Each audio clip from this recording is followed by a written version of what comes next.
So this one's a little bit different. I'm kind of working on ideation and trying to figure out where to take the channel next because I have a ton of ideas up here and lots of lessons, maybe some gear reviews and stuff like that. Porpoise has recently sent me a PRD 725, but trying to still trying to place where the gun fits in the mix of things because it has a lot of good features, but there's some interesting things about it too. So I don't know. I think I just need to ideate some videos here, and I'm curious to get some feedback down in the comments as far as what I should make videos about, because I'm ultimately just doing this to kind of get some of the stuff that I've learned over the years out there and maybe kind of help you or maybe somebody you know ultimately avoid the mistakes that I made. So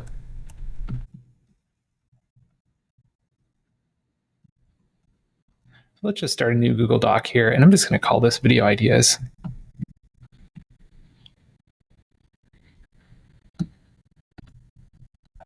Let's just make an ideas list, and I'm just going to type this out here. Kind of follow along with me as I go through this. I've made a couple notes, but I'm going to refine this as I go. So that's what I'm going to be looking down at here as I go. Okay, so some of these videos I've already done, but they might still be useful. The first one I'm going to do is the only 10 steps that you need for perfect paint.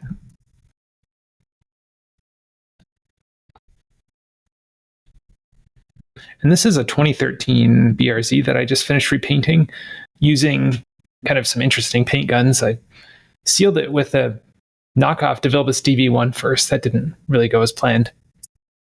The parts that weren't on the car, like the hood, the bumper covers and stuff, I had a what was it? It was it was, here we go. $82.99. I paid $10 less than that. Aero Pro, the R500 LVLP, very similar to an Iwata LPH 400. I was really surprised at this paint gun. So yeah, I use this as a sealer. And then my Tekna, well, since upgraded that gun. Now DV1 base coat gun with a B+ air cap. Anyways.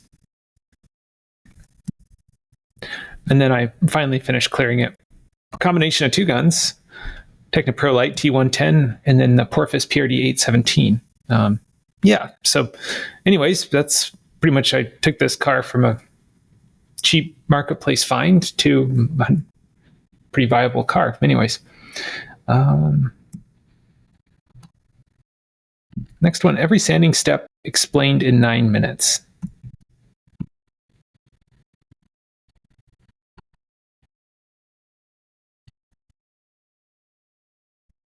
This would be where I go through all the sanding steps that you need to take a car from bare metal through to final paint. I guess that would be the iteration there.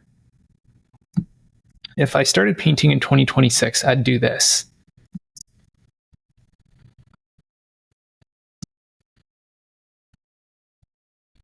This would be specifically talking about paints I would use and equipment I would purchase to make this all happen as quickly and efficiently as possible. Could be an interesting aspect on, I don't know, getting started in automotive painting maybe. How about how I prep in 4 hours and get perfect paint?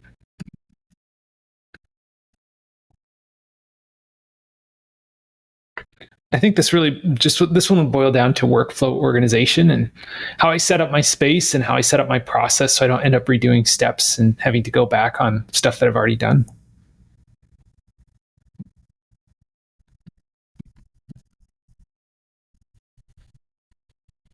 POV painting a full car. This could be where I just have a head cam on, like a GoPro on my head, and I just go through the whole process of painting it.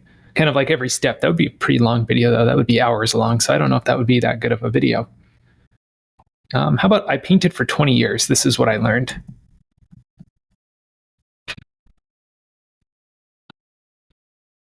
And this could be a video where I talk about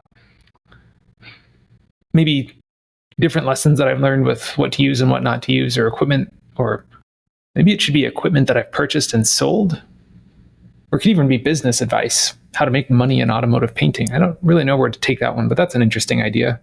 And these are I just sat down at the table one morning eating breakfast and just wrote down all these ideas here on this notebook. So that's what I'm kind of reading off of here.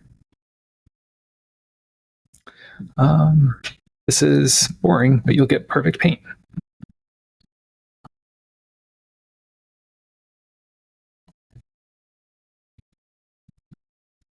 And that would be talking about reducer temperature. That would be all about controlling the temperature of your paint, how fast it flashes off, and how to approach stuff like that.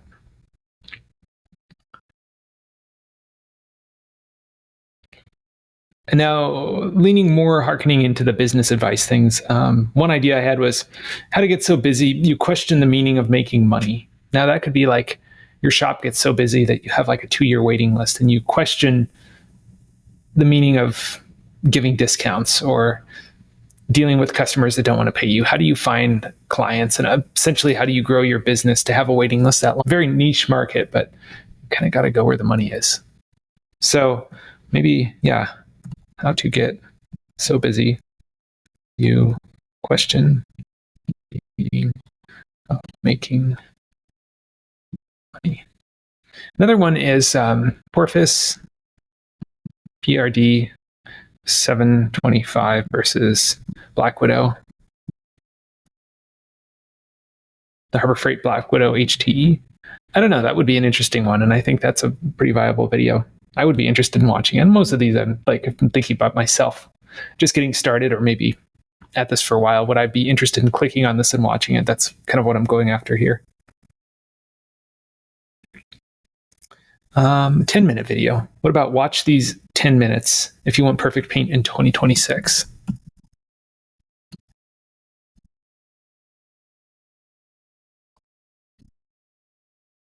And that would be talking about surface prep and what sanding blocks to use and kind of the grits to go through and whether or not to seal and what paints to avoid so you don't have to go back on your work and fix stuff.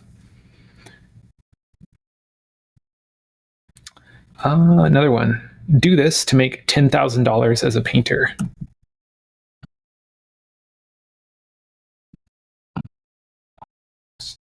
And this would be perhaps not spending your time at car shows networking to the wrong crowd, instead building out business systems and behind the scenes kinds of things. Yeah. Laziest way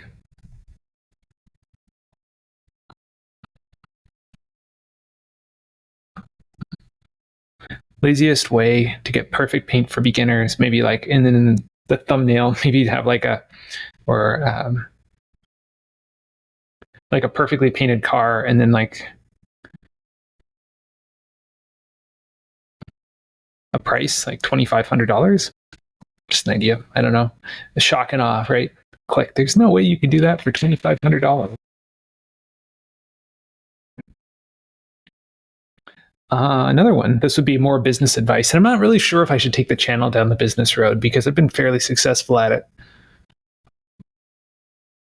But a lot of it boils down into just like psychology of people in general. Kind of interesting. How to accurately screen customers so you don't waste your time doing the wrong things, because I've been there, done that.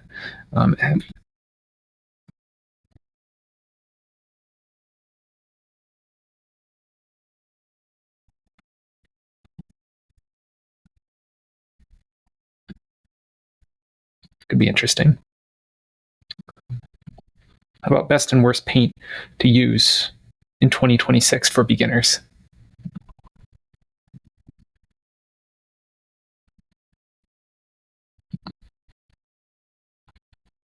One of the things that I think of is like, there's this guy on YouTube who's making these videos. You can get a glimpse into my YouTube screen here. And it really doesn't feel like they've sacrificed much at all in making this. Rivian R2, kind of a fascinating SUV. Test drove one of those not too long ago. Kind of interesting. So there's this guy. He's really kind of taking off here on YouTube. And it's fixing cars until I can afford a supercar, right? That's his whole thing. But if you look at this video that he made, which one was it? It was a while ago. Oh,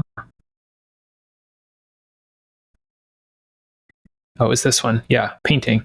And behind me is my hands up. And he's going at it, and he sands down the hood and everything, but he like doesn't really sand it all the way and doesn't disassemble it. And now it was time for the dreaded painting of the hood. I taped off the entire car just in case I accidentally spray paint. And I mean, there's like some YouTube magic going on here, right? But he's using Duplicolor, which is essentially, oh no, maybe he doesn't use it. This is spectral paints. I think this is like get it off Amazon. I don't actually know what this paint is. It might just be base coat, but then he used Duplicolor Clear on top of it, which might be acrylic lacquer. Anyway, polishes it out and kind of looks okay, but the final shot that he shows of it is like, I don't know, it's all wet in the driveway and he's just washed it, so you can't really see what's bound to be a pretty visible repair, I would assume. Anyway, kind of an interesting take on it, but why maybe you shouldn't follow that strategy and instead there's an easier way to do it. You'd spend less time sanding and polishing. Maybe that's a good thing to make a video about. I don't know. How about you're not slow, become a pro painter in 20 minutes?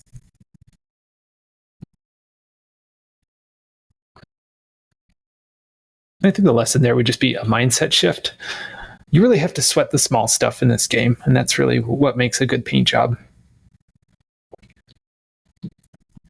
How about from a story of the shop? Story from the shop? From $80,000 in debt to a millionaire in 3 years. Here's what I did. Maybe another one. The silent hack painters use to get it painted.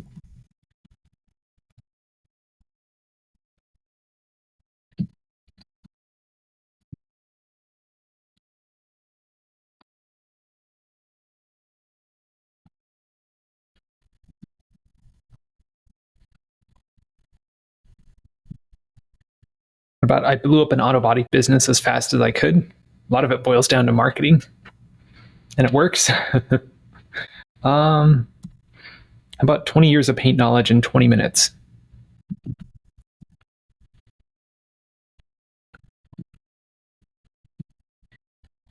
That one would be a little bit complicated to do, but it would have to be like 20 tips in 20 minutes, maybe a minute on each one, just to keep the video moving, because I could ramble about this stuff for hours or days. There's so much to it. What about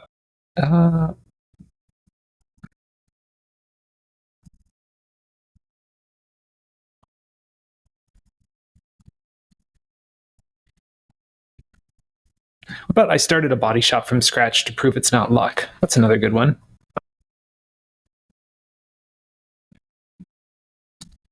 Yeah. What about how to spray? Maybe I should go more into color theory. Maybe I should do like how to spray pearl white perfectly the first time.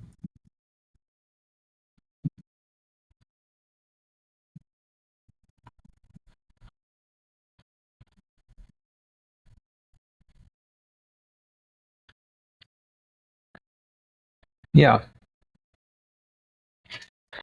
Maybe I need to go more into the business thing and kind of hone in on that a little bit. One of the projects that I've been working on, it's a little shop management software that I've been working on coding kind of on the backside.